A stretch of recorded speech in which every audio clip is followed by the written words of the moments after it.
ভাবেছিলি নাই আজকে আমার জীবনটা এতটাই ঝিঙাঝোল হোগা। আজকে চলে এসেছি অন্য দিনের মতন 12 ভিডিও নিয়ে। তো চলো বেশি কথা না বলে শুরু থেকে শুরু করা যাক। তো মুখ হাত ধুয়ে ফ্রেশ হয়ে 1 কুলা চাল নিয়ে চলে এলি রান্নাঘর। আর রান্নাঘরে এসে ভাত তো হয়ে গেল রান্না, এবার তরকারি আনতে ঠেসে গেছি চুল সেরে সেরে ভিডিও করে করে। তা আমার ছোট দুশ্মন লাগিয়ে গেছে গোয়াল গোবর করতে।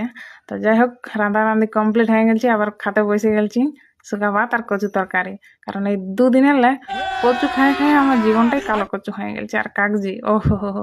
তো শুকা ভাত খাইছি, তাহলে ওই শুকা ভাতকে ভিজাবার জন্য 1 গ্লাস জল খাই নিয়ে এবারে ছাতা টাতা নিয়ে বেরিয়ে যাব, কারণ এবার চলে যাব আমরা গরু চড়াতে। তো এই যে দেখতে পাচ্ছ আমার মাই বেজায় বড় একটা খাড়া নিয়েছে, কারণ ওইটা গরু ঘুরাবে। আর এইবার আমি দিয়ে দিব ঘরের চাবিটা, কারণ ঘরে ধন না থাকলেও এখানে মার আছে, কুকুরে খাইয়ে দিতে পারে। তো বাড়ি দিকে আসতে না আসতে ট্রাক্টরের আওয়াজ শুনে দুই মারুতি দৌড়তে লেগে গেছি, ছাতা টাতা ফেলে ওইদিকে গরু বাঁধায় রয়ে গেল।